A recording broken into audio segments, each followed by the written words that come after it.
맛있고 즐거운 시사 이야기 맘스 시사 오늘 순서 시작하겠습니다. 세 분 어서 오십시오. 네, 안녕하세요. 안녕하세요. 예. 요즘 청고마비의 계절이라는 생각. 네. 하늘이 높고 우유내는 살찐다. 아니 먹고 싶은 게 너무 많다. 어제 횟집을 지나오는데 전어가 전어 벌써 예. 그렇지. 대하도 난리죠, 대하도 난리죠. 그쵸. 그래서 이게 너무 먹을 게 많다. 네. 그런 생각이 갑자기 확 토마토를 보면서 제가 그런 생각을 했어요. 네. 미인대회가 전국 방방곡곡에 있지 않습니까? 아, 네, 그래요? 그렇죠. 뭐 딸기 아가씨 선발대회도 있고 뭐 네. 많잖아요. 그래서 네. 인삼 아가씨도 있었나? 인삼 아가씨 다 있을걸요? 있어요. 심지어 고추 아가씨 선발대회도 고추. 있고. 예. 고추가 네. 아니라 고추.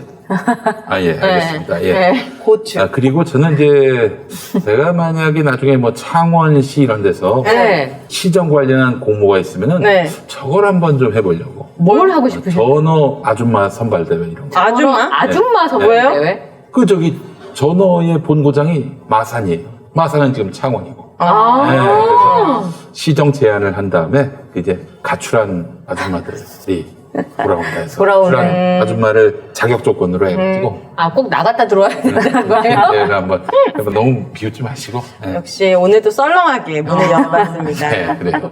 아니 근데 정말 요즘 전어철이에요. 네. 그래서 그런 걸 보면서 세월이 가고 있구나. 왜냐하면 마스크에 가려서 도대체 시간이 어떻게 가는지 맞아요. 모르다가 네. 이게 먹을거리들이 나오면 저거 먹을 때가 됐는데. 그러니까 전어는 말이죠. 그 봄이나 여름은 못 먹어요. 비려가지고.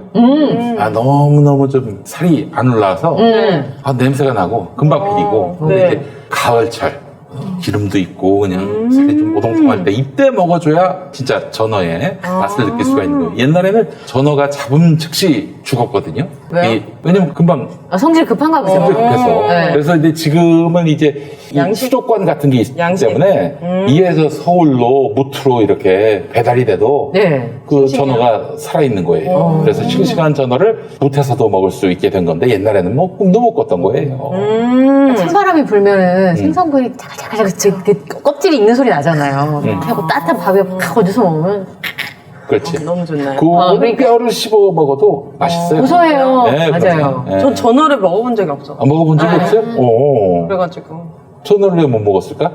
먹을 일이 없지. 집을 나갈 일이 없었어. 집을 나갈 일이 집을 나가면 먹을 없었구나. 수 있습니다. 냄새를 피우러 나가면 들어오는데. 먹을 수 있어요. 밥이 제일 좋은데. 중나간 며느리도 돌아온다는 그쵸. 근데 나가는 게 만족스러운- 어디까지 나가는 건가요? 만족스러운 실익생활 하고 계시기 때문에 맞아요. 네. 앞으로 네. 계속 맛볼 일이 없으시는 게 그냥 그거는 미지 음식으로 남겨주세요. 근데 이게 저 회처럼 네. 싹둑 잘라가지고 뼈가 있는 상황에서 발라내지 않고 먹어도 맛있습니다. 맞아요. 껍질. 맛있어요. 네, 이렇게. 네. 맞아요. 다음에는 전어 광고로 한번. 전어 광고. 맞아도 그 저기 보니까. 우리 그 광고하는데 있을걸요? 해산물 광고하는 데가 어디죠? 그 얌테이블. 얌테이블. 얌테이블이 왜 전어를 안 내놓는지 모르겠네. 안타깝습니다. 예. 성질이 급하고 가을에만 팔 수 있어서. 그래요. 아니 거기는 참 뭐 없는 게 없어, 맞아. 상어 고래 빼고 다 판 것 같아 지금까지. 옛날에도 나와요. 제가 울산이나 이런 데 가면 상어고기, 고래고기라는 고래고기. 뭔가를 어. 팔고 있었는데 큰 별 맛은 제가 없었던 기억이 납니다. 어린 입맛이어서 그럴 수도 있어요. 이게 무슨 맛으로 이렇게 비싼 건가? 막 이러면서 네. 먹었던 기억이 나네요. 예. 아 그래요 여러분 정말 좋은 상품들이 김용민. 네. 네. 다음에 전화를 꼭 넣도록 하겠습니다. 네. 그럼 광고로 갈까요? 네. 광고. 먹고 이제 해야죠. 강원도 화천에 네. 깜빠리 토마토를 여러분들께 먼저 깜빠리. 선물드리겠습니다. 처음 들어요. 깜빠리. 그러니까요. 네. 토마토 좋아하시는 분들께 강력하게 추천합니다.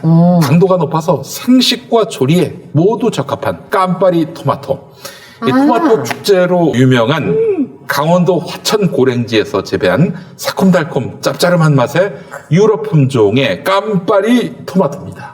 토마토의 본고장 하면은 저 유럽 아니겠습니까? 그래요? 이탈리아 뭐 이런 데 아니에요? 그렇지. 그렇죠. 네, 파스타. 그렇지. 자, 이 강원도 화천의 깜빠리 토마토는 일본 토마토보다는 작고 방울 토마토보다는 큰 60에서 80g 사이의 토마토입니다. 한번 들어보세요. 오연희 씨 한번 보여주세요. 진짜 여러분. 아유, 정말 좋네요. 이거 보세요, 이거 클로즈업. 어떤 누가 보면 만들어 놓은 건지 색깔이 너무 진짜 색깔이 커요. 완전 반들반들해요. 네. 네. 일반 토마토에 비해서 과육이 월등히 단단해서 식감이 좋고 오랜 시간 보관이 가능합니다. 또한 라이코펜, 미네랄, 루틴, 식이섬유, 비타민C, 비타민 A 등이 풍부해서 건강에도 좋습니다. 이 심혈관 소변이 좀 사정이 안 좋으신 분들은 네. 토마토를 즐겨 드셔야 합니다. 아, 이게 노화 방지에 좋아서 토마토를 많이 드시는 그 이탈리아 분들이 되게 젊게 오래 사는 이유 중에 하나가 이 토마토라고 이거래요? 하더라고요. 그래요? 네. 그래서 사실은 이게 토마토가 눈도 밝게 해줍니다. 맞아요. 그 네. 스마트폰 많이 하시는 그래서 분들. 토마토 이거 저 깜빠리 토마토를 정말 주식처럼 드시는 어. 분들은 네. 그분이 이제 얼마 전에 윤석열 전 총장 침을 발견한 거 아닙니까? 그쪽에 꽂힌 침을 본 거 아니에요? 아, 진짜요? 눈이 밝아져서? 워낙 밝아가지고 침? 바지 속이 투시가 되는 거야. 아마 이해 못하는 거죠, 지금? 이해를 못하고 있는 거예요. 예. 아니 토마토가 빨갛게 익으면 의사들 얼굴이 파래진다는 소문. 학교 다닐 공부 잘하셨군요. 그런 영어 속담을 기억을 하시다니. 네, 그래요. 네. 아, 토마토 좋아하셔야 돼. 아, 토마토는 진짜 맛있어요. 토마토가 과일일까요? 채소일까요? 채소! 아이, 그건 아시는구만. 아니, 그건 아시는구만이 뭐예요? 네? 다른 건 모른다는 거죠, 아니, 지금? 다른 거 많이 아시는 것 같아요. 조촐하게 아시는 것 이거 같아요. 채소잖아요. 채소입니다. 네. 자, 이 코로나로 힘든 영세상인 지역 농가를 위해서 김용민닷컴이 10월에도 전 제품 배송비 무료 이벤트를 진행합니다. 네. 그러니까 이제 가격 정보 말씀드릴 텐데 네. 배송비를 빼고 이 가격에 바로 손에 넣을 수 있다라고 보시면 되겠습니다. 깜빠리 토마토 2kg 2만 원, 그리고 깜빠리 토마토 5kg 한 5만 원이면 좋겠는데 42,000원에 모십니다. 아, 사실 42,000원. 많이 사시는 게 좀 더 저렴해요. 그렇죠. 5kg 사시면 좋죠. 예. 자, 깜빠리 토마토 알뜰 쇼핑하시고 대한민국 경제 힘도 보태주시고 김용민 TV도 후원해 주시기 바라겠습니다. 네. 쇼핑이 후원이다. 김용민닷컴입니다. 오. 자, 한번 먹어보겠습니다. 아이고. 제가 세상에. 이번 주말에 대형마트에서 안 그래도 막 이거 토마토 샀거든요. 오, 근데 이거랑 맛이 비교가 안 돼요. 이게 훨씬 설탕을 더. 친 게 아니죠? 과육이 너무. 야, 설탕을 친 것 같아, 맛이. 이게 짭짜름한 맛이 좀 돌잖아요. 이게 맞아요. 진짜 비싼 토마토들은 약간 이 짭짜름한 맛. 그러니까요. 맞아, 짭짜리 토마토 따로 팔잖아요. 대저 토마토 이런 거. 네, 그거 그때만 딱 나오잖아요. 네, 근데 그거랑 맛이 똑같고 너무 새콤달콤하면서 과육이 진짜 살아있다고 해야 되나? 맛있다. 진짜 맛있어요, 여러분. 그러니까 보통 제가 약간 상태가 별로 안 좋은 토마토 사면 살짝 볶아서 먹거든요. 올리브 오일에다 살짝 볶아서 먹으면 예, 빨간 영양 성분이 흡수 잘 된다 그래서 네. 이런 거는 그냥 먹어줘야지. 그죠? 예. 이렇게도 국에다가 토마토 넣어서 드시는 분들 제가 봤어요. 그 토마토 스튜 만드는 거 그건 국이 아니에요. 대략 국물이 있죠. 네. 근데 그, 스튜를 국이라고 이해하시는. 네, 그러신 것 같아요. 아니 뭐 유럽에서 보면 그 그게 국이죠. 국이죠. 뭐. 네. 내 친구들은 다 알아듣습니다. 아, 그래요? 죄송합니다. 저는 친구가 동네 아니에요. 친구들은 다 알아요. 저희는 전생에 부부였기 때문에 친구가 아니잖아요. 어머, 인정을. 왜 눈이 커지시는 거예요? 어른애 씨 너무 이상한 거 물었어요. 그래요. 한 10번 정도 얘기하면 약간 네, 넘어갑니다. 아, 진짜 맛있습니다. 여러분. 깜빠리 토마토. 너무 맛있어요. 강원도 화천. 이 춘천 북쪽에 있거든요. 춘천 북쪽에 그쵸? 이거는 북한강 상류, 최상류에 있는 거지, 남한 땅에서는. 너무 멀어요. 그래서 깨끗합니다. 그쵸? 진짜 깨끗해요, 그 동네는. 물이 좋아요. 네. 강원도 화천의 깜빠리 토마토 한번 맛보시고요. 이거 네. 설탕 찍어 드시는 분들이 있습니다. 토마토 그냥 먹기 힘들다고. 네. 이거 설탕 필요 없어요. 네. 그냥 드시면 되겠어요. 너무 맛있어요. 그냥 토마토의 그 맛있는 맛을 전부 다 느낄 수 있으세요. 네. 사실은 토마토가 이렇게 잘 익지 않으면 물비린내가 나요. 그럼. 맞아요. 네, 그래서 아이들이 잘 안 먹거든요. 밍밍하고. 네. 근데 요거는 그런 향이 하나도 안 나는, 그러니까 비린내가 나지 않는. 비린내 맞아. 토마토 네. 비린내 있죠. 그 물비린내 아이들이 그래서 생거를 안 먹으려고 하고 그 자. 사진 찍어 먹으면서 토마토하고 좀 친해지고 싶은 분들은 이 강원도 화천 깜빠리 토마토로 네. 친해지시면 되겠습니다. 예, 참 맛있네요. 너무 자, 맛있네요. 김용민닷컴에서 구매하실 수가 있습니다. 예. 네. 하늘의 큰 뜻과 사랑 가득한 전 세상의 꿈이 여기에 있네. 서로가 서로의 희망과 빛이 되어 우리의 꿈을 이루자. 우리는 자랑스런 눈봄의 길을 따라 당당하게 가는 이 땅의 주인들, 즐겁게 배우고 배워서 남을 주는 눈봄 학교 만만세. 하늘의 큰 뜻과 사랑 가득한 참 세상의 꿈이 여기에 있네. 서로가 서로 오늘은 며칠 전부터 쩌여줘요 하셔서 1번을 예약하신 네. 오윤혜 씨부터 오늘 얘기 좀 들어보겠습니다. 뭐가 그렇게 급하셔서 저희 단톡방에 저요저요 그 좀처럼 그런 일이 없는데. 좀처럼 없죠. 네. 최근에 좀 끔찍한 사건이 일어났어요. 네. 뭐냐면은 보통 이제 여수의 층간소음으로 알려진 그래가지고 알려드리면은 여수에서 층간소음 문제로 위층 부부를 살해한 그리고 위층 부부와 여자분의 부모까지 이제 살해를 의도한 그래서 이제 큰 부상을 입었었는데요. 네. 이 사건이 저는 이제 뉴스로만 접했단 말이에요. 네. 그래서 진짜 되게 잔인하고 층간소음이 되게 무섭다 이런 생각을 하고 있었는데 얼마 있다가 이제 며칠 전에 제 친구한테 전화가 온 거예요. 그래서 혹시 너 그 뉴스를 봤느냐. 저랑 이제 20살 때부터 알고 지낸 친구였는데 당연히 봤지. 여수하면은 지금 층간소음 살인 사건 너무 끔찍했다. 그랬더니 자기 사촌 언니한테 일어난 일이었다는 거예요. 그러니까 제 친구의 사촌 언니가 그 부부였던 거예요. 네. 어떡해요? 근데 너무 지금 뉴스나 이런 데서 잘못 알려진 게 많고 자기가 지금 너무 속상하고 그래서 너무 답답해서 저한테 이제 이런 데 나가서 얘기하기가 많으니까 꼭 얘기를 해줬으면 좋겠다라고 연락을 하더라고요. 그럼 방송에서 제대로 알려지지 않은 부분을 오늘 오윤혜 씨가 말씀해 주시는 거였군요. 네, 이게 어머. 되게 안타까운 게 층간소음의 원인으로 살해를 했다는 게 모든 기사의 메인이고요. 네. 댓글에도 그래 층간소음 스트레스 심하지. 층간소음이면 뭐 이렇게 살인사건도 나는구나. 모든 화두가. 그러니까 마치 원인을 지금 살해당한 이 부부가 원인을 제공한 것처럼 층간소음으로 그래서 그 살해는 잘못됐지만 층간소음이 계속 이슈가 되고 있는 거예요. 쌍방과실로 이제 치부가 보시는 분들이 되는, 있어요. 그러니까 예. 원인 제공을 일부는 조금 네. 한 듯한. 네. 네. 근데 이제 제 친구는 너무 답답하고 너무 속상한 게 이 사촌 언니 부부는요 정말 목소리 자체도 너무 작아서 이렇게 가까이 가서 대화가 될 정도로 두 부부가 되게 조용하고 그리고 거의 치킨집을 했기 때문에 거의 밤늦게 이제 집에 들어가고 그리고 아주 오래전부터 샤워만 해도 뛰어 올라와서 물소리가 난다고 이제 그 사람이 계속 항의를 하고 네. 그리고 그 사람이 아파트에서도 유명했대요. 모든 사람들한테 좀 이렇게 시비 걸고 굉장히 막 소리 지르고 폭력적이고 그런 사람들이 있어. 그런 사람들이 있어. 그러니까 이게 마치 2019년도에 안인득이라고 그 맞아요. 전주에서 불을 지르고 방어해가지고 뛰쳐나온 사람들 막 칼로 찔렀잖아요. 생겼죠. 정말 이 사람도 그냥 사이코패스라는 거예요. 이 부부가 그런 원인을 제공한 것이 아니라 층간소음은 거의 일으킨 적도 없고 이것 때문에 너무 스트레스가 받아서 안 그래도 이사를 할 계획을 갖고 있었던 부부인데 이 일이 일어난 거고 그리고 이 30대 이 사람이 얼마나 잔혹하냐면 이미 칼을 3개월 전에 구매를 했고 이 부부만 살해한 것이 아니라 아이들이 어려워요. 10살, 14살 아이들이 있는데 이 아이들을 돌봐주러 이제 친정 어머니, 아버님도 이제 같이 와서 지냈단 말이에요. 근데 어머니 팔도 잘랐고요. 그 아버님이 대동맥을 살짝 비껴놨지만 엄청나게 그 심각한 중상을 입을 정도로 잔인하게 아이고. 폭행을 했어요. 그럼 이 사람의 정신감정 같은 네, 이 사람의 정신적인 문제, 정말 사이코 같은 사람한테 잘못 걸려서 억울하게 살인을 당하고 피해를 당한 가정이지 이게 층간소음을 이 사람들이 유발해서 보복 살인을 한 사건이 아니라는 거예요. 근데 기사는 계속 그렇게 자극적으로 제목이 나가야지 사람들이 클릭을 많이 하니까 자꾸 층간소음에 화두를 둔다는 거예요. 그래서 제 친구는 이 사람은 너무나 잔인한 수법으로 일가족을 다 망쳐놨고 그래서 신상도 공개돼야 되고 지금 10살, 14살 애들은 문을 잠그고 있어서 다행히 피해를 면했지만 이 아이들을 당장 돌볼 수 있는 보호자도 없는 거예요. 아이고 세상에.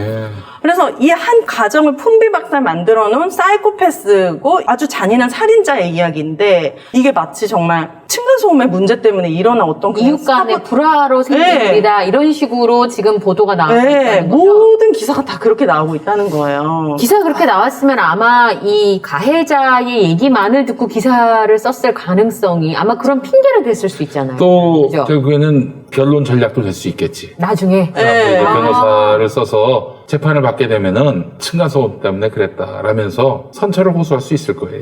그리고 너무 오래전부터 이 사람이 계속 올라와서 욕하고 소리 지르고 하는 통에 집에서도 항상 꽃발로 걸어 다니고 매트를 깔고 정말 숨 죽이고 그렇게 10살, 살았대요. 14살 아이가 있는데 네.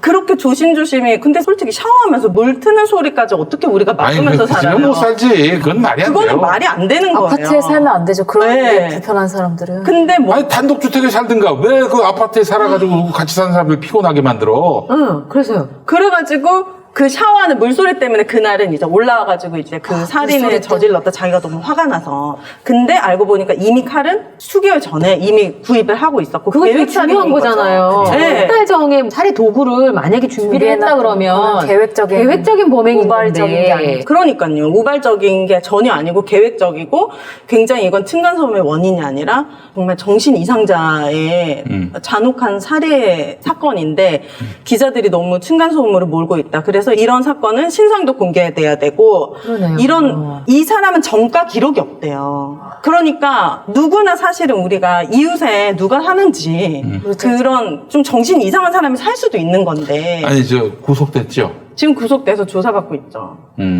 그리고 사실은 살해를 한 사람이 한 명이 아니고 다수이기 때문에 아니, 네. 뭐 중형이 선고될 가능성이 높지만 뭐 제가 변호사는 아닌데 그 신문 사회이명 기사를 보면 몇 명을 살해했느냐 그리고 이게 우발적이냐 계획적이냐에 따라서 네. 그게 차이가 죄질이 더 나쁘게 볼 수 있는 거고 더 중한 처벌을 내릴 수가 있는 건데 지금 오윤혜 씨 말씀대로 만약에 그렇다면 신상도 공개돼야 되는 거예요. 그 이웃집에 사시던 분들도 누군가도 피해 입을 수 있는 그런 상황이었기 때문에 당연하죠. 그리고 뻔뻔하게 자기 집으로 가서 자기가 살해를 저질렀다. 감형을 받으려고 자수하는 느낌으로 경찰에 신고를 했단 말이에요. 자기가 스스로 근데 중요한 건 그 잔인한 게 또 팔을 잘랐잖아요, 어머니의. 근데 너무 과다출혈이 심해가지고 팔을 붙일 수도 없는 상황이라는 거예요.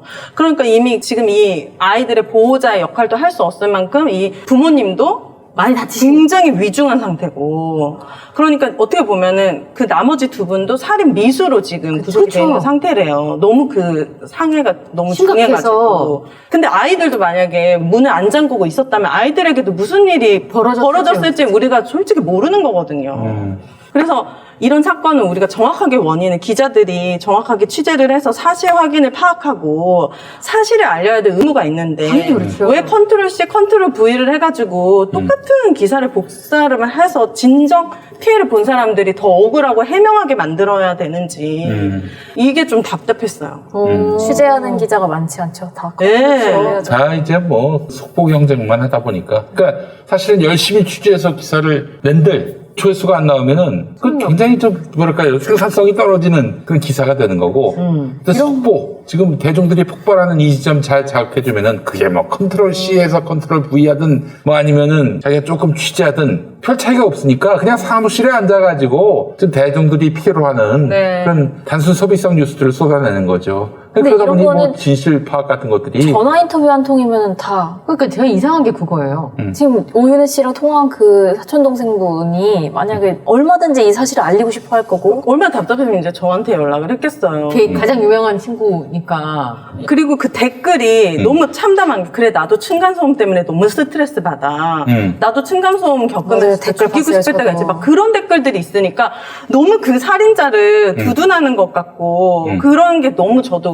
댓글 보면서 화가 나더라고요. 근데 참 제 아는 분 집은요 지상 1층에 어린이가 사는데 네. 완 남매 같아요. 밤 12시까지 막 소리 지르고 뛰어다니고 막 약소리 아버지도 같이 소리 지르고 뭐 그런 집이에요. 네. 야, 근데 우리는 뭐 제 아는 분은 그런 또 인내력이 있고 또 애가 어려서 또 그런가 이렇게 보다 좀 이렇게 그런가 보다 하고 넘어가시는데 그 인간이 만약에 그거 살았으면은 와 난리가 나겠네 진짜. 그러니까 지금 오윤혜 씨 얘기는 이번에 피해를 입으신 그 가정뿐만 아니라 그 네. 아파트에 살고 있는 많은 사람들이 지금까지 그분 때문에 피해를 보고 있었는데 네. 사실 뭐 경찰에 신고할 만한 범죄 사실을 이렇게 증명하거나 그러지 않았기 때문에 네. 지금까지 지내고 있었고 그리고 신상 공개 그 부분은 참 와닿는 게 지금 뭐 수사는 하고 있다고 할지라도 네. 너무 끔찍한 범행을 저질렀고 그것을 알려지는 것이 공공에 어떤 도움이 된다라고 판단하면 충분히 공개할 수 있는 부분이거든요. 네. 이게 층간소음이라고 말하는 순간 책임 소재가 되게 여러 가지로 퍼질 수 있어요.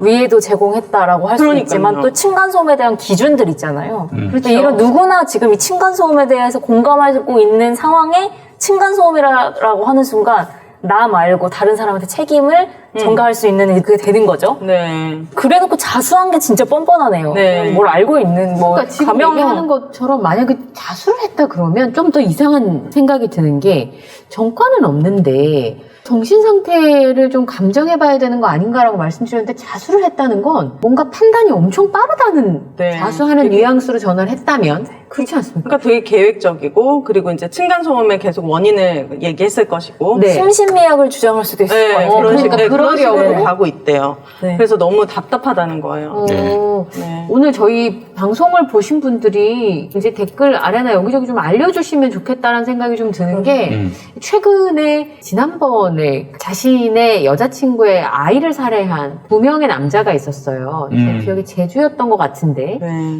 처음에는 신상공개를 안 한다 그랬어요. 그 아이가 중학생도 되기 전에 이제 남자 둘이서 계획을 하고 아이를 살해를 했단 말이에요. 그럼에도 불구하고 신상공개 결정이 빨리 내려지지 않았어요. 근데 여론이 이제 어떻게 그렇게 작은 아이가 그 고통을 당했는데 그걸 공개하지 않느냐 뭐 이렇게 하면서 결정이 되더라고요. 그러니까 이 신상을 공개하는 것도 물론 원칙이 서너 가지가 있지만 국민들이 이건 공개를 해야 된다라고 하면 영향을 안 받을 수가 없더라고요. 네. 지금도 댓글에도 계속 뭐 층간소음은 건설사가 해결해야 된다. 뭐 층간소음은 뭐 자꾸 층간소음에 포커스가 맞춰지는데 층간소음이 문제가 아닙니다. 정말 거기에 사셨던 분들은 몇 년 동안 까치발로 집안을 걸어 다녔고 아, 왜 그래야 되는데요? 네, 자기 집에서도 이제 계속 정말 숨죽이면서 살았고 그렇게 그러니까 한마디로 정신이 이상한 사람에게 당한 너무 처참한 살인 사건인 거지 그들이 원인을 제공하지 않았다는 거를 많은 분들이 좀 아셨으면 좋겠고 기자분들도 좀 기사를 잘 취재하고 양쪽의 얘기를 잘 들어보고 썼으면 좋겠고 그러니까 경찰에 몇 번 이제 신고를 했지만 이게 제대로 어떤 처벌이나 이런 게 이루어지지 않는 게 경찰에 어떤 사건이 이루어져야 돼. 뭐 그러니까 경제 행위가 딱 벌어져야지 네. 처벌을 할 수 있으니까. 자꾸 올라와서 소리 지르고 자꾸 올라와서 욕을 하고 이런 거 가지고는 그냥 훈방 조치만 된다는 거예요. 그리고 접근 금지를 신청하거나 그런 것도 쉽지는 아마 않을 네. 거예요. 그래서 참 이런 게 저희 엄마도 예전에 혼자 사셨을 때 자꾸 2층에 사는 정신이 이상한 여자가 아침 새벽 6시에 문을 막 두드리고 그리고 아무도 사람이 없는데 경비실에 막 층간소음이 들린다고 신고하고 그래서 결국 이사했거든요. 그러니까 저희 동생도 그런 경우 있어요. 네, 가끔 이웃 중에 정신이 이상한 사람이 살면 정말 버틸 수가 불지르겠다고 하는 네, 사람도 버틸 있어요. 수가 없어요. 이럴 때 조금 이게 사건이 계속 몇 차례 이상 반복이 되면은 경찰에서도 좀 어떤 조치를 취할 수 있는 좀 그런 경찰에서 뭐 있으면 이런 거 좋겠어요. 뭐 연락이 얼마나 많이 갔겠어요. 네, 뭐 그렇죠. 아주 뭐 신박한 해결책을 제시할 수도 없는 거고 이건 뭐 저는 이런 생각이 듭니다. 애들이 너무 뛰어다니고 뭐 우리가 생각해도 좀 너무 과했다 싶으면은 자제해야죠. 뭐 기본적으로 이게 사실 거주자들의 잘못이라기보다는 부실공사의 탓입니다. 아 왜 층간소음이 그렇게 샤워를 했는데도 이렇게 시끄럽고 심지어 저희도 예전에 이사하기 전에 그 집에서는 제가 이제 새벽 방송을 많이 나가다 보니까 새벽 4시에 이제 알람을 켜놓잖아요. 알람 켜놓으면 일어나야지. 내 알람 소리가 들린다고 막 전화가 오고 그래요. 내가 한번 이제 대차게 한번 화를 냈거든요. 그러면 알람 켜고 일어날 수도 있는 거지 말이지. 그거하고 시끄럽다고 그러면 어떻게 당신이 깨워주려고 할 거냐. 내가 한번 좀 대통령 화를 한번 내면 그 이런 연락 안 하더라고. 그러니까 어르신들 있죠? 어르신들만 사는 집, 만만한 집. 응? 이런 집을 상대로 해가지고 또 아이 키우는 집. 이런 맞아요. 집을 아이가 상대로 해서 아무것도 안 좀, 해도. 예. 그렇게 해서 하여튼 소리 지르는 사람들이 있는데 그때는 좀 대차게 나가셔도 어떨까 싶어요. 대차게. 그러니까 이게 아니, 내가 생각했을 때 양심적으로 문제가 없다 판단되면은 그 분쟁의 소지가 있는 거기 때문에 내가 아유 죄송합니다 이럴 거 없어요. 그 한번 같이 한번 검사해 보자고. 당신 주장이 합리적인지. 그 처음에 죄송합니다 이렇게 가면은 호구로 합니다. 호구로 알아요. 그러니까 같이 한번 좀 측정을 한번 해보자. 그래서 뭐가 문제인지를 우리가 따져봐야지 이웃끼리 싸워봐야 답이 나오겠냐. 이렇게 좀 얘기하면서 너무 두세게 나오면 같이 두세게 나가요. 뭔 잘못이 있다고. 그러니까 요즘 사회는 정말 착하고 배려하면 그 사람들이 그냥 우습게 호구로 알아, 보이고 호구로. 우스워 보이고 무시하는 이런 이상한 세상이잖아요. 이 부부도 정말 이 사촌 언니 부부도 너무너무 착했대요. 그 치킨집 손님들도 너무너무 착한 사장님으로 기억할 정도로 되게 주변 이웃들에게도 너무 좋은 평을 받고 좋은 이렇게 열심히 정말 살고 계신 분들이었는데 하루아침에 이렇게 말도 안 되는 정신병자한테 피해를 당해가지고 한 가정이 지금 그리고 이런 파탄이 식으로 났습니다. 층간소음을 이 폭력으로 푸는 사람들은요. 왜 그 이제 성범죄자들 보면은 만만. 이웃들한테 밝히잖아요. 당신 주변에 이런 범법자 과거에 이제 고지 명령 받은 사람. 이런 성범죄를 저질렀던 사람, 우범자 있으니까 조심하라 이게 나오잖아요. 다 나오는 것도 아니더만요. 난 다 나오진 않아요. 다 소개하는 줄 알았더니 또 그것도 아니더라고. 고지를 하라고 법원에서 판단을 내린 사람만 고지. 그러니까 아동 청소년에게 언제 그 법이 만들어진 이후에 범죄를 저지른 사람만 알려주게 그 이전은 되었고 또 상관이 없어. 소급이 안 돼. 네, 그리고 사실은 새로 저희 지난번에 좀 말씀드렸잖아요. 그 지역에 고지를 한번 했는데 오윤혜 씨가 새로 그 동네 아파트 이사를 왔어요. 오윤혜 씨는 모르는 거예요. 맞아요. 네, 왜냐하면 오윤혜 씨는 모르고 와서 살다가 어느 날 뉴스에 나와서 보니까 어머 우리 동네. 우리 동네야? 이렇게 되는. 그러니까 이게 허점이 좀 물론 이제 모든 사람의 인권은 굉장히 중요한 부분이지만 사생활이라든지 다른 사람의 공익도 굉장히 중요하다는 부분을 좀 감안했으면 좋겠다는 생각이 들고 이 문제는 층간소음의 문제가 아니라는 정말 거. 아닙니다, 여러분. 그리고 우리가 이제 사건 사고 뉴스, 그러니까 뉴스를 보면 저 뒤에 배치가 되잖아요. 그래서 있는 그 벌어진 사건에 언제 어디서 누가 어떻게 왜만 기술이 되는데 실제로 이면에는 두 아이는 엄마 아빠를 잃었고, 그쵸. 외할머니는 팔을 잃었고, 네. 할아버지도 언제 중세. 일어나실지 모르는 네. 그런 상황에 저 두 아이가 얼마나 고통스러울지에 대한 보도는 없었다는 거잖아요. 맞아요. 그래서 내 생각은 그 공동주택에서 문제를 합리적으로 풀지 않고 폭력으로, 네. 살상으로 이렇게 한 사람들은 공동주택 못 들어가게 그쵸. 차단을 해야 된다고 그럼 생각을 같은 이웃으로 살 수가 없죠. 그럼 자체적인 여기 살인자들인데. 살지만 하는 게 아니라 단독주택에서 살려고 네, 그래. 같이 살 수가 없죠, 이런 사람. 아니, 그리고 범행 도구를 미리 준비했다는 치밀한 거 너무 거죠. 좀 너무 치밀하고 잔인하고. 그러니까 이게 범죄 사건을 볼 때 이게 사회적인 맥락을 봐야 되는 사건이 있어요, 분명히. 사회적으로 그런 상황이 일어날 수밖에 없게끔 몰아간 거나 제도적으로 미비한 거나 그래서 뭐 우리가 사회적인 맥락을 보고서 이런 걸 고쳐야 된다라고 말해야 되는 것도 있지만 거꾸로 이걸 개인이 자기의 원한이나 또는 자기의 분풀이로 삼아놓고서 이걸 사회적인 책임으로 몰고 가려고 하는 그런 사람들도 있어요. 네. 이건 분명하게 개인이 어떤 아주 잘못된 판단을 내렸고 반드시 벌을 받아야 되는 그런 잘못된 행동이고 이게 어떤 뭐 건설사나 어떤 뭐 국가적인 어떤 법 제도나 또는 이웃의 잘못이 아니라 이 사람이 분명히 문제가 있었던 사람이라는 거를 네. 그래서 이 사람이 합당한 벌을 받을 수 있게끔 그리고 아까 말씀하신 것처럼 이런 폭력적인 행동을 저지른 사람들이 단체 생활에서 공동 생활에서 분명히 불이익을 볼 수 있게끔 제도가 네. 준비가 돼야 되지 않을까. 신상이 꼭 공개됐으면 좋겠습니다. 근데 재판이요.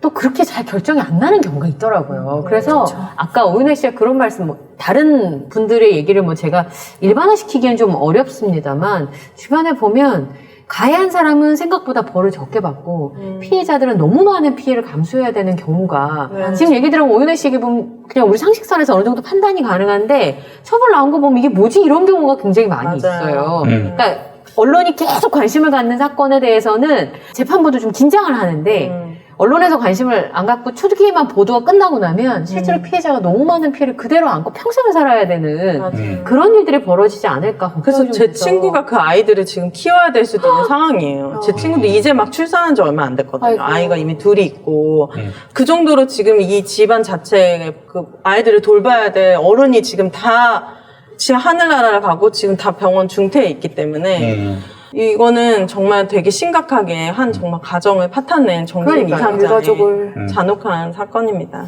아유, 참, 어떡합니까. 이게 왜 착하게 열심히 성실하게 사신 분이 그러니까요. 고통을 당해야 하는지. 그래서 국가가 이런 거에는 강력해야 합니다. 그럼요. 강력해야 돼요. 아이들 남겨진 아이들 트라우마 치료하는 데서도 국가가 그럼요. 필요할 수 있어요. 당연히 트라우마가 이거는- 얼마나 있겠어요. 그 시간 동안에 계속 노출됐는데 아마 아이들이 죄책감에 시달릴 거예요. 내가 문을 열고 나가서 말리지 않았다거나 나만 살아남았다는 그 살아남은 사람의 예. 그 죄책감과 그 고통이 정말 크거든요. 네. 아이들이 건강하게 자랄 수 있어요. 아이들에게는 네 잘못이 아니다라는 것도 그렇죠. 네. 알려주면서 당연하죠. 범죄를 저지른 사람에 대해서는 아주 준엄한 그리고 그럼요. 우리 공동체 속에서 들어와 살 수 없도록 공동주택에 들어와 살 수 없도록 해야 하지 않겠는가 이런 생각이 들고요. 네. 그 아마 감옥 생활하면서 아이고 내가 왜 그 짓을 했나 아마 그 생각 들 거예요. 그 옆에서 결국에는 혼거방에 있을 거 아닙니까? 여러 사람하고 같이 있는 방에서 코 고는 소리며 뭐 어떻게 살 거야. 고생을 좀 해봐야지. 진짜 화가 나네요. 용디의 새로운 도전 썬데이 용인 8090 세대를 위한 라떼 월드를 열다. 썬데이 용인 사건과 실화, 화제의 인물, 음악과 영화 모든 장르를 총망라한 썬데이 용인 9월 5일 팟빵에서 공개됩니다. 썬데이 용용.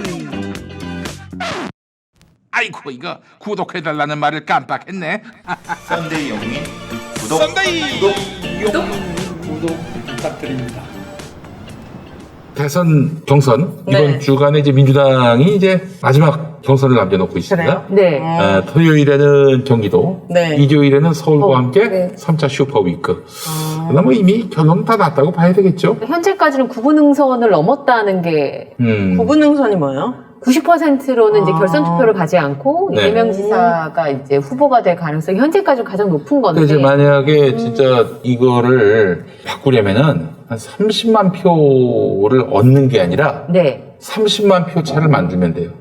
이낙연 후보가 네. 결선 투표로 가고 싶다 그러면은 30만 표 차로 이기는 걸로 나와야 됩니다. 이번 주말에. 근데 그게 가능하겠습니까? 지금 20만 표 차로 지고 있는데. 게다가 사실 경기도는 이재명 지사가 오랫동안 아성이죠, 아성. 네, 아성이기 때문에 사실 네. 경기도에서 이낙연 전 대표가 지금의 상황을 업기란 쉽지 않아 보이는 그런 상황이죠. 네. 많은 사람들이 이렇게 생각하는데 이낙연 캠프 쪽에서 이걸 받아들일지를 모르겠어요. 근데 한동안 또 제가 기사를 이렇게 한 줄 한 줄 이렇게 보니까 캠프에서 이낙연 전 대표한테 말을 붙이기가 좀 어려운 상황이라고. 아, 그게 뭐예요? 그러니까 말하자면 다들 예민해져 있어서 네. 후보가 이제 뭐 이렇게 에너지가 넘칠 수 있는 상황이 아니다 보니까 옆에서 말 붙이기가 쉽지 않은 그런 상황이다. 진짜요? 뭐 이런 기사를 제가 본 적은 있습니다. 아니, 대장동 이슈를 꺼내 들어가지고 턱 본 게 없어요, 지금. 지금 도리어 상대편을 똘똘 뭉치게 만들었고 아주 그 정치 지형이 아주 고약하게 바뀌었습니다. 그러니까 이낙연 대 이재명이면은 또 이낙연 쪽도 뭉칠 수가 있는 건데 네.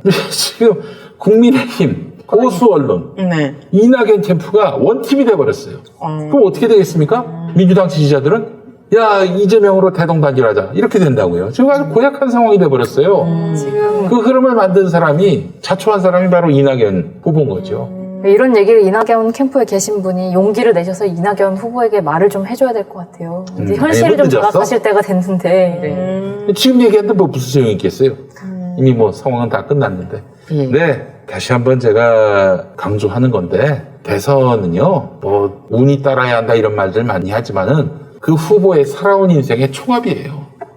대선 후보들이 어떻게 살아왔는지를 총체적으로 평가를 받는 자리지, 뭐 순간에 어떤 그런 이벤트를 만들어가지고 뭐 순간에 또 어떤 그런 네거티브를 통해서 판이 바뀌고 그럴 수가 없습니다. 네. 그래서 특히 경선 무대는 이 정확하게 알아야 될 것이 경선 무대에서는 같은 편끼리 하는 경쟁 아닙니까? 좋은 것만 얘기를 해야 됩니다. 좋은 것만 얘기를 해야 되는 거예요. 대승적 차원에서. 그러니까 그렇지, 나의 장점을 홍보하는 장이어야지 여기서 네거티브를 잘못했다가는 이게 진짜 역적으로 몰리거든요. 딱 지금 이낙연 후보가 그 모양 그 꼴인 거예요. 그 지난번에 박진영 전 대변인이 저희 맘스 시사에 출연하셔서 그런 얘기 했잖아요. 대선은 좀 특이한 선거다. 왜냐하면 사실 지역구 선거는 약간 고발성으로 오윤희 씨가 이런 잘못이 있습니다. 이렇게 해서도 제가 상대적으로 이득을 봐서 이길 수도 있지만 대선의 경우에는 나라의 운명이 바뀐다고 이제 유권자들이 생각하기 때문에 미래의 비전을 보여준 하나가 없이 저 사람 안 됩니다로는 절대 이길 수 없는 선거다라고 얘기했던 그게 좀 기억이 납니다. 그러니까 실제로 네거티브나 아니면 그러한 그 의혹 제기만으로 사실은 상대방 후보의 지지율을 떨어뜨리기는 좀 쉽지 않은, 네, 유권자들도 이제 그런 부분들을 감안한다는 거죠. 네. 이번 주 지나면 이제 대선 후보가 여당 대표가 정해진다는 거예요? 그렇죠. 여당 예. 후보가 결정되는 거죠. 이번 주가 지나면 예를 들어서 이제 그 50%를 다 못 얻는다, 이재명 지사가. 그렇다 네. 하고 하면은 한 번 더 이제 결선. 투표를 가기 위한 작업을 하겠지만. 근데 결선으로 지금 뭐 가도 결선으로 갈 일이 없지만 가도 추미애 후보 표가 이낙연한테 안 가거든요. 그렇죠. 뭐 예. 경기는 절대 끝났다고 갈리는- 봐야 될 것 같아요, 느낌에.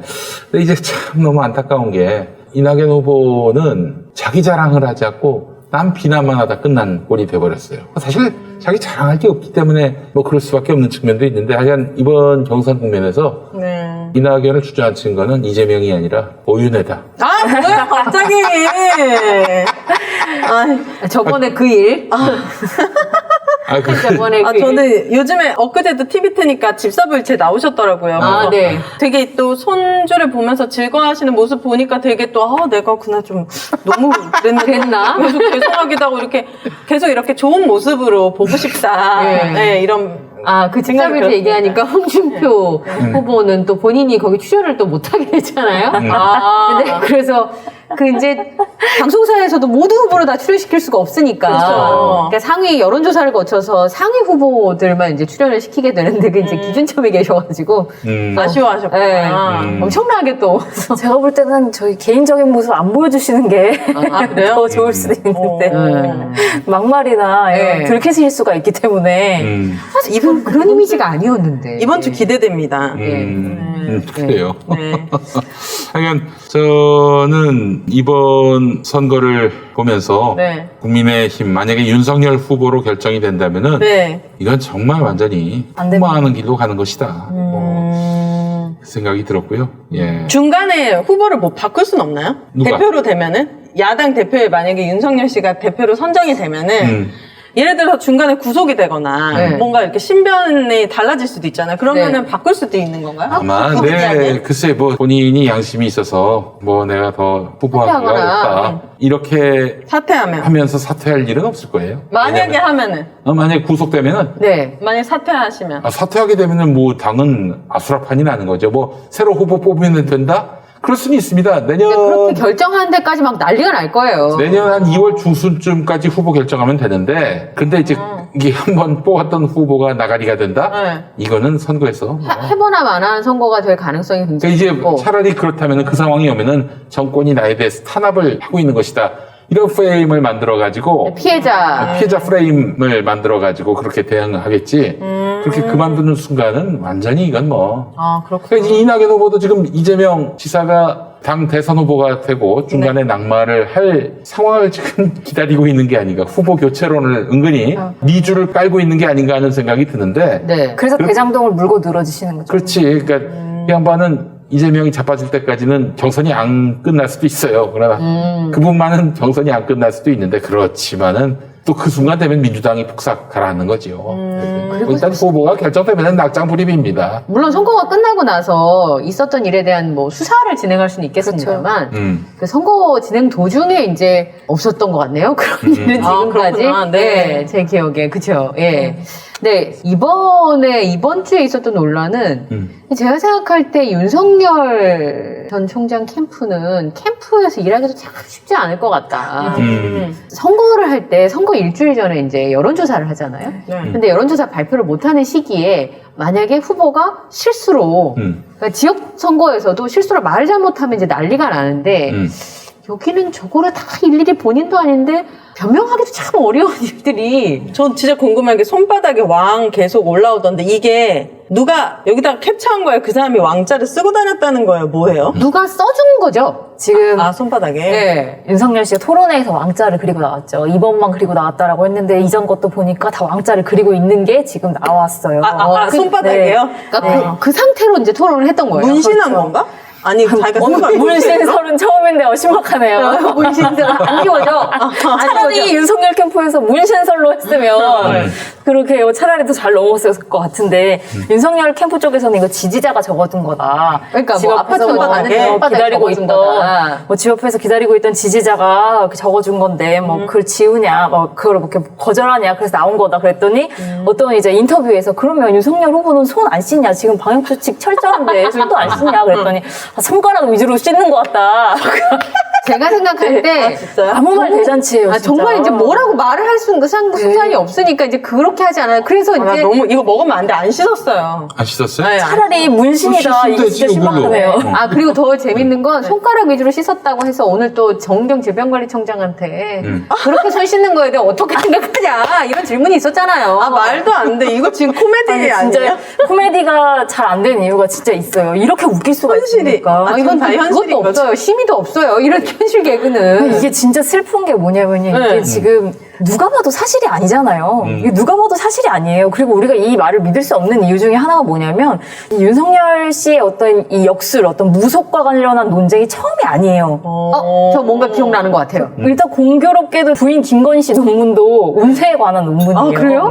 그리고 이것뿐만이 아니라 윤석열 씨 멘토로 알려진 도인이라는 분이 있어요. 아, 이름이 도인이에요? 천공 스승이라는 분인데 천공 스승. 이분이 인터뷰한 내용이 지금 이제 다시 돌고 있는데 이분이 검찰 주변의 정보통 사이에서 이게 윤석열 전 총장이 고비 때마다 자문을 구하는 사람이 있다라고 알려져 있는 인물, 그분이 바로 이 천공 스승인 것 같아요. 도인인가 봐요. 도인? 뭐 도인이라고 뭐 기사에는 나오더라고요. 뭐지, 도인은? 표현할 단어가 밖에 없어요. 스님인가? 근데 이 수련하시는 분들 있잖아요. 저 계룡산 뭐- 이런 데서. 그죠? 네, 뭐 도사, 뭐 도인, 뭐 네. 네네. 뭐 승려, 뭐 여러 가지 이름으로 불리고 있는데 정확하게는 어떤 분인지는 잘 모르겠어요. 그런데 하여튼 역술이나 이렇게 무슨 네. 뭘 읽으시는 분이구나. 통기 뭐 이런 이분과 거를. 인터뷰한 내용을 살펴보면은 윤석열 전 총장이, 그러니까 윤석열 전 검사가 박영수 특검에 들어가서 최순실 관련한 수사를 할 때 그때 이제 수사를 더 진전할 것인가, 이 박근혜 전 대통령에 대한 어떤 수사를 어떻게 네. 더 이끌 것인가 말 것인가 하는 그런 고민을 하고 있을 찰나에 이분이 유튜브에서 어떤 박근혜 운명과 관련한 어떤 풀이,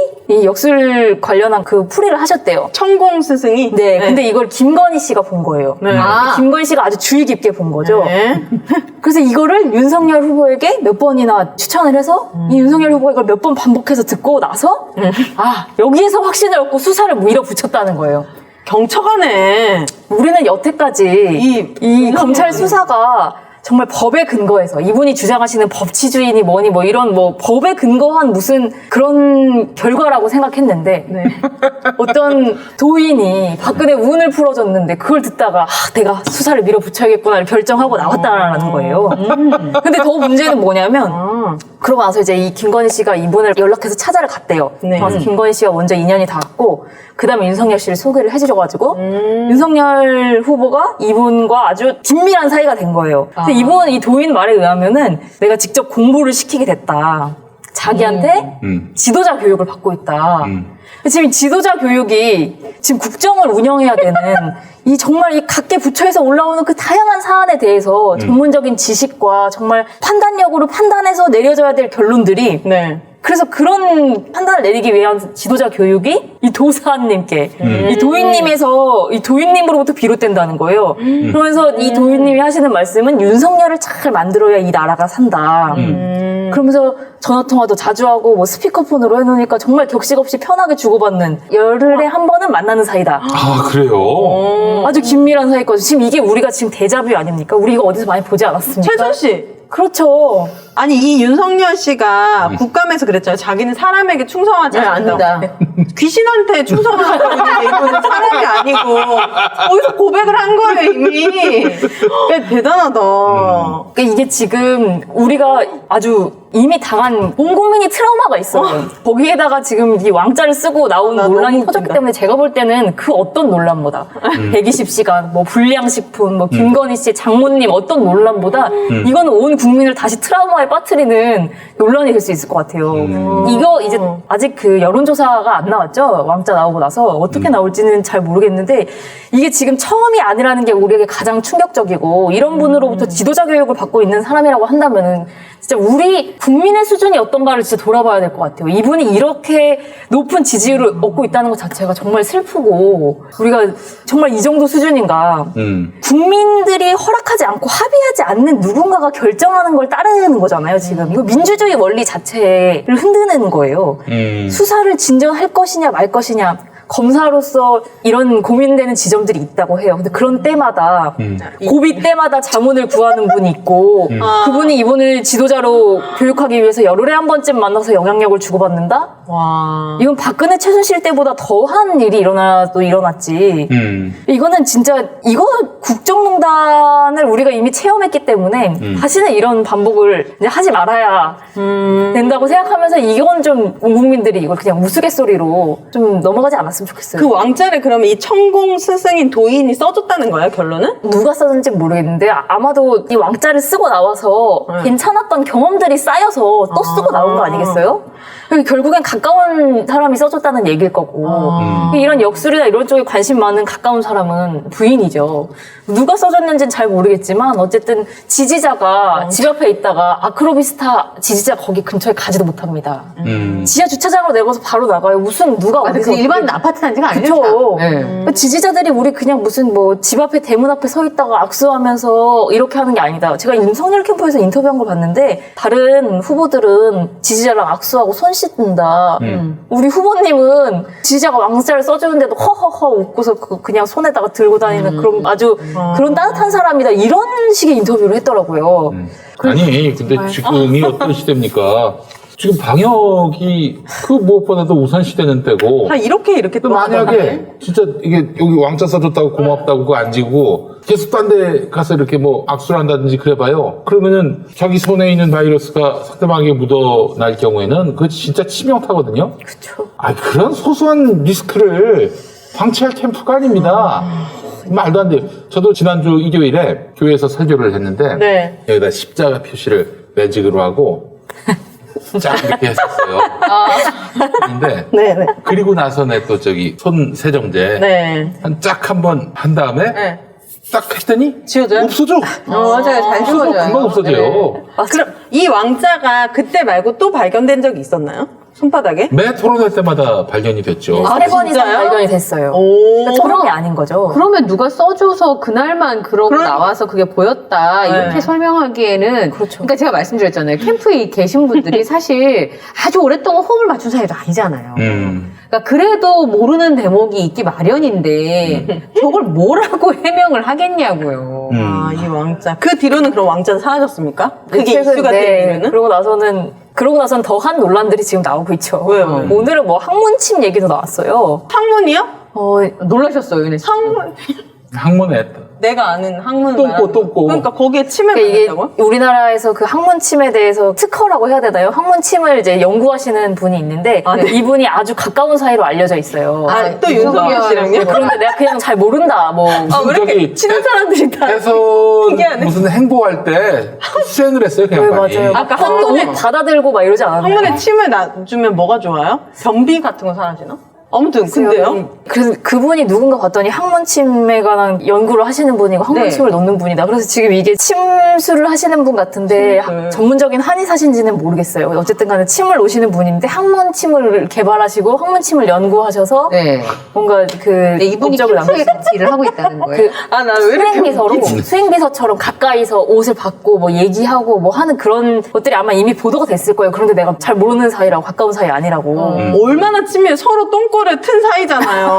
이거는 진짜 이보다 더 저희 남편이랑 저랑도 그거 안 튼 건데. 아, 그래요. 네, 진짜 아유, 하지 마세요, 그런 건. 신기하네. 아유, 와. 지저분하게. 근데 저는 신기하다. 좀 전에 그 왕자 설명을 듣고 네. 한 가지 생각이 떠올랐는데 이전에 보도에 모 신문사의 사주와 그 뭐라고 윤석열. 구역이라고 해야 되나요? 명리라고 해야 되나? 사주를 보는 사람이 동석했을 때 이런 보도 있었잖아요. 네네. 네. 그게 약간 심상치 않게 느껴지는 본인이 그런 부른 건 아니라고 했는데 네. 물론 그러긴 아니라고는 했습니다만, 물론, 그러니까 선거를 치르는 국회의원분들 제가 다는 아니고요. 몇 분한테 여쭤봤대요. 그러니까 네. 너무 자꾸 떨어지면, 네. 이제 본인은 못 가니까 배우자분들이나 가족분들이 가서 이번에 나가도 될까? 이러고 물어보신대요. 그렇지. 네. 너무 떨어지면 하지 말아야죠. 너무 보통 한 세 번째 떨어지면 우선 가세가 기울고요. 비용이 너무 많이 드니까. 근데 이제 본인이 마지막에다 나간다 그러면 또 아내가 말릴 수가 없고, 이제 그러다 보니까 물어보시는 경우도 있고, 제가 아는 이제 명리하시는 분들, 거기 이제 사무실에도 많이들 물으러 오세요. 이번에 나가도 좋을까요? 근데 그거와는 좀. 유명한 분들이 몇 분 계시대요. 그래서 네, 뭐 그거를. 무슨 캠프 자리, 무슨 선거 때마다 캠프 자리도 다 점지해 주시고 어느 방향으로 머리 맞아요. 뭐 굴려서라고 그런 하는 얘기들도 분도 있고. 근데 이게 지금 우스갯소리 같은데 미치겠다. 진짜 슬픈 게 뭐냐면 네. 대선 때만 되면은 이런 얘기들이 사실 나와요. 소위 뭐 이장 그냥 간단한 걸로는 이장 문제. 몇 자리? 조상의 몇 자리를 이장하는 일이 그렇게 빈번하고. 그렇지. 그리고 뭐 이회창 전 대표인가요? 조상 몇 자리를 3번인가 옮겼어요. 시즌 때도 몇 자리 옮겼어요. 아, 그래도 이분은 안 됐어요. 그리고 뭐 이것뿐만이 아니라 사실 정계뿐만이 아니라 재계도 지금 사실은 재계도 역술인의 아주 그냥 아주 큰 역할을 하고 계시는 분들이 많아요. 특히 우리가 알고 있는 한보그룹 정태수 회장, 이분은 원래 이름이 정태준이었는데 역술인이 이름을 바꾸라고 해서 바꿨고, 네. 그리고 이분은 원래 세무공무원이 직업이었는데 흙과 관련된 사업을 하면 큰 부자가 된다고 해가지고 광산업, 건설업 이런 거에 도전했다가 그렇게 해서 사업을 시작하게 된 거고, 그리고 이제 외환위기의 원인이 된다고 또 볼 수 그렇죠. 있는 한보 철강 사태. 네. 이것도 그냥 한보 철강을 그냥 시작한 게 아니라 쇳물을 만져야 큰 돈을 번다라고 점을 치는 바람에 올인을 한 거죠. 근데 이분은 전성기 시절에도 사무실이 한보그룹이 그렇게 돈이 많았는데 네. 은마 아파트 앞에 낡은 건물, 그러니까 은마 상가 같은데. 그래서 저기 통상 그 큰 그룹은 별도의 자기 빌딩을 갖거나 그런데 네. 여기 이 회사는 이상해요. 네. 저기 왜 상가 있잖아, 상가. 네. 뭐 이것저것 다 들어가 있는 상가. 네. 아파트 상가. 거기에 그 회사가 있어. 그래서 우연하게 여기는 한보그룹이 여기 있지. 본사가 거기 있어요. 한보. 근데 왜 그런 거야? 그 땅은 돈이 모이는 땅이라고 해가지고 그래서 집착을 한 거죠. 근데 이게 어쩐지 좀 이상하다 했어요. 신기하다. 근데 여기서 그러니까. 끝나는 게 아니라 우리 잘 알고 있는 삼성 이병철 이재용- 회장도 네. 관상 면접으로 유명하죠. 이 그쵸, 관상 삼성. 면접을 볼 때 굉장히 관상을 유명하죠. 보는 분이 따로 있는 거예요. 네. 이분이 7년 동안 삼성 고문을 지내면서 너무너무. 매년 이 중소도시의 집을 한 10채씩 살 수 있는 연봉을 받으셨대요. 아주 주역이셨던 거죠. 그리고 또 증권사들 다 거의 여의도에 있잖아요.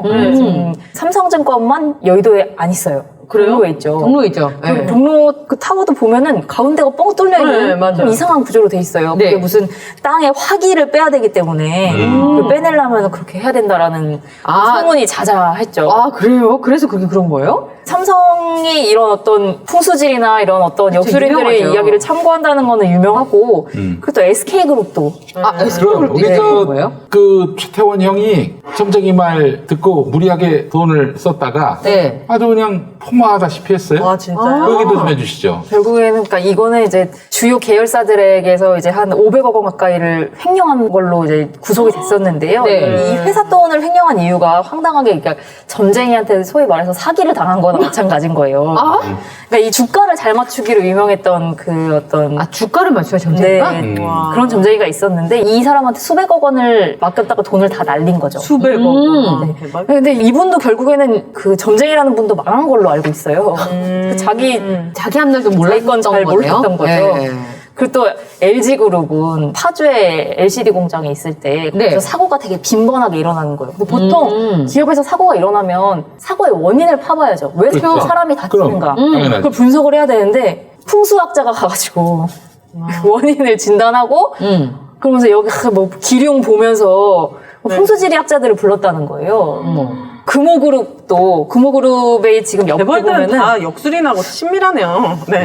그 흥국생명 건물이 바로 옆에 있잖아요. 거기에 네. 이제 보면은 이렇게 망치질하는 사람 네. 10m 한 몇 층 높이의 그 네. 망치질하는 그 구조물 있잖아요. 네, 구조물, 네. 근데 이 구조물의 총수가 이 망치질에 맞아서 부족이 됐다라는 소문이 파다했다는 거예요. 그 흥국생명의 어떤 이거 있잖아요. 그 앞에가 이렇게 하는. 그렇기 때문에 옆에 금호그룹은 이 망치질이 자기네까지 영향이 올까봐 무서운 거예요. 그래가지고 어떻게 했느냐? 네. 이 풍수지리 전문가들을 데려왔어요. 그래서 네. 아, 망치로 내리쳤을 때 괜찮은 건 물뿐이다. 그러니까 여기다 이 물 관련한 시설을 지어라. 그래서 수경 시설을 지었다는 거예요. 망치로 물을 내리치면 물은 출렁거리지 깨지지는 않는다. 아, 거기 뭐 있었던 것 같아요. 왜 이렇게 이분들이 이렇게 역술에 집착하나? 정재계 아주 그냥 가장 탑 클래스에 있다고 하는 분들이 왜 이렇게 집착하나? 네. 땀 흘려서 돈을 안 벌어서 그래요. 저도 비슷하게 생각을 해요. 그러니까 저는 이분들이 스스로 책임져 본 적이 없는 거예요. 네. 그리고 이분들은 보통 진짜 성숙한 인간이라고 하면 자기가 선택한 거에 책임을 져야죠. 책임을 지는 사람들입니다. 저는 그게 성숙한 인간이라고 생각하는데 이 사람들은 어느 날 내가 잘못한 게 걸려서 TV에 보도돼. 그러면 아 내가 이렇게 살지 말아야지. 그게 라고 하는 게 재수가 아니라 없었다 이렇게 생각. 아 재수가 없네. 이번엔 걸렸네, 내가 운이 없어서. 이렇게 생각하는 거야. 자기에게서 원인을 찾아본 기억이 없어요. 책임을 져본 적이 없어요, 이 사람들은. 그러니까 내가 지금 운이 좋으면 그냥 잘 풀리는 거야. 내 삶의 어떤 방향이나 어떤 틀을 바꿀 생각은 없어. 내 행동도 바꿀 생각이 없어. 그냥 운만 좋으면 잘 풀리는 거죠. 전 윤석열 씨가 왜 항문에 침 놓는 분이랑 가까이 지내는지 알 것 같아요. 왜냐면 이분이 엉덩이 탐정이랑 똑같이 생겼잖아요. 알고 계시는 그러니까 그 뭔가 또 그거를 역술인지 엉덩이 관리를 잘해야지 그러면은 우리 대통령 될 수 있다. 윤석열 형이 이제 항문에 침 맞는 거는 네. 보톡스입니까? 거기 탱탱해지라고? 그것까지 내가 모르는데. 그것까지 내가 모르는데. 아니 오늘 아주 재밌는 기사가 하나 났어요. 네. 보셨는지 모르겠는데 못 봤습니다. 그 사실 어제 그 TV 토론에서 그 항문 침 얘기를 유승민 후보가 그렇죠. 얘기했잖아요. 그래서 윤석열 후보하고 둘이 끝나고 난 다음에 뭐 대판했다 뭐 이런 보도가 있었는데 이거 관련해서 윤석열 후보가 해명문을 냈어요. 뭐 뭐라고 해명을 저기 냈어요? 뭐 충돌 이런 거는 없었다면서 네. 아 해명을 어떻게 이렇게 하나? 아주 충격적인 해명이 있었어요. 뭔데요? 뭐냐면은 궁금해요. 윤석열 후보가 유승민 후보의 가슴팍을 밀었다는 보도는 전혀 사실이 아니다. 전혀 사실이 아니다. 자, 그런데 그 다음 악수를 하면서 아까 말씀하신 분들 중에 정법이라는 분은 그 아까 얘기했던 그 승려 네. 윤석열이 의지한다는 그 승려 천공. 네. 정법 그분의 강의 동영상이 많이 있으니 한번 보시면 어떤 분인지 알 수 있습니다라고 했다는 거예요. 윤석열 씨가 야, 뒷목 잡는데 진짜 뒷목을 잡습니다 진짜. 미치겠다. 재밌는 분들이에요. 아니 누가 돼도 좋은데 후보가 누가 돼도 그건 뭐 제가 어떻게 왈가왈부할 수 없지만 그래도 뭐 토론이든 뭐든 좀 정상적인 거죠. 그러니까요. 그리고 이제 최소한 어떻게 하면 국민들을 위해서 무엇을 해서 복지를 이룰 것인가 이런 거 토론을 하는 걸 우리가 좀 봐야 되지 않나. 그러니까 이제 이 사실은 재벌들은 이현배 기자가 전에 이제 했던 얘기인데 굉장히 고독한 결단을 해야 되기 때문에 점쟁이에게 의존할 수밖에 없다. 그런 얘기를 누군가 하더래요. 아니 그렇다고 점쟁이한테 그 운명을 맡긴다는 게 노동자들을 생계에 걸린 문제고 회사의 운명이 걸린 문제인데 네. 이런 식으로 해서 재벌들이 대를 이어서 경영을 하게 해서는 안 된다. 이런 식으로 운명에 맡기는 사람들 있잖아요. 점쟁이에게 앞날을 물어봐야 되는 이런 사람들은 경영을 하지 말라는 거예요. 왜 경영을 해? 위험하게.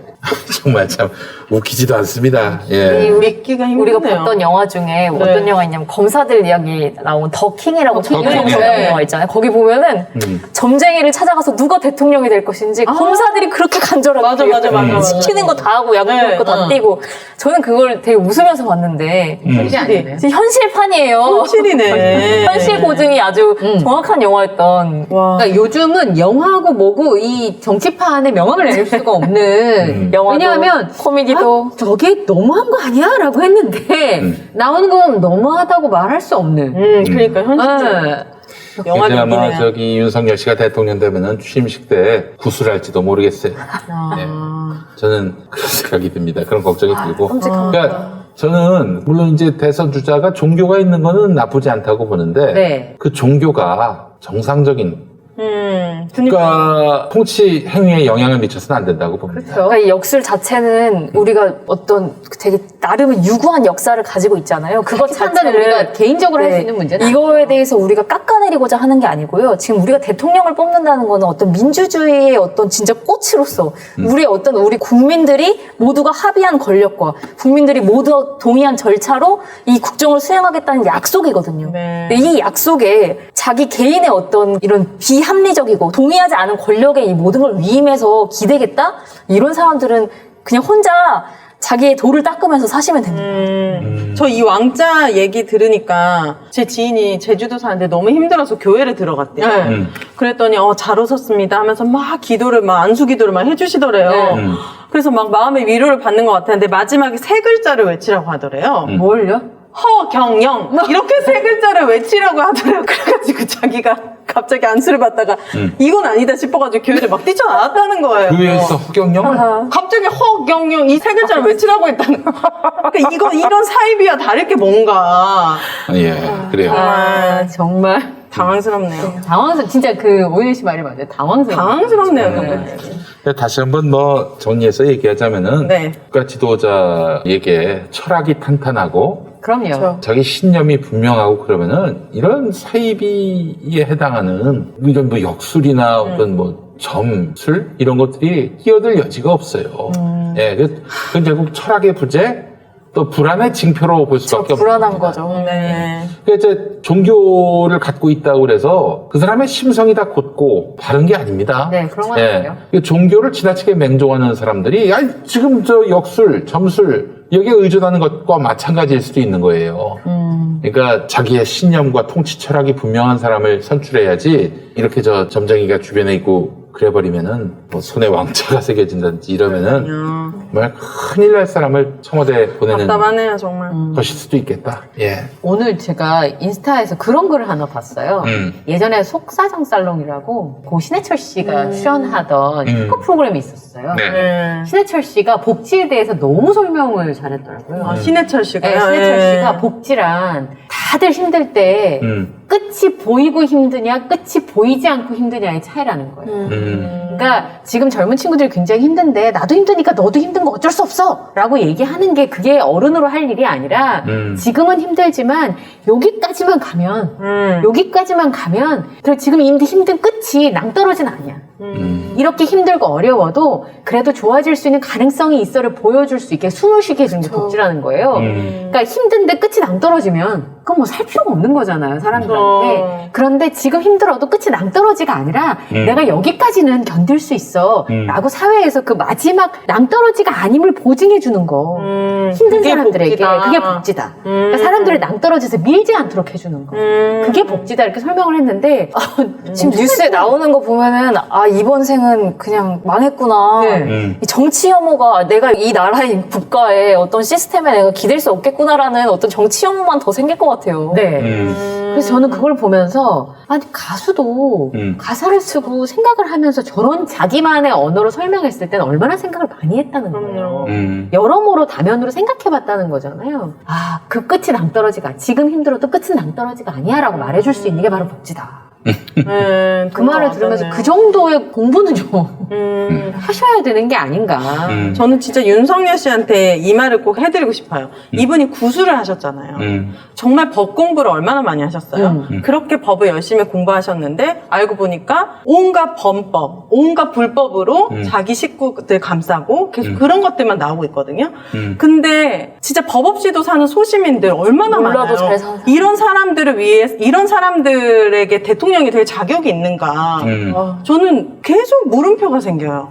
법 없이도 우리 잘 사는 소시민들 얼마나 많아요. 근데 그 법으로 자기는 불법이랑 범법 행위만 한 사람이 과연 대통령 될 자격이 있을까? 이런 생각 들면서 좀 답답합니다. 네. 자, 열린공감TV가 또 뭐 했나요? 뭘? 지금 또 오늘 보도를 했는데 네. 이낙연 측 사람이 최성애를 통해서 열린공감TV를 고발하라 이렇게 사주했다는 오늘 고발 보도가 사주가 나왔습니다. 이쪽에도 나오네요. 자, 열린공감TV의 보도 내용이 이러한데 끝나고 봐, 끝나고. 지금 끊지 말고. 이미 갔다고요. 자꾸 왜 홍보해주냐고. 네, 너무 끝나고 봐. 돌아가셔. 끝나고. 네. 그러니까. 못 끝낼 테니까 끝나고 봐. 다시 봐도 그 지워지지 않습니다. 예. 혹시 또 갈까봐 내가 여기서 얘기하는 거예요. 붙으신 거예요. 예, 붙으신 예. 거예요.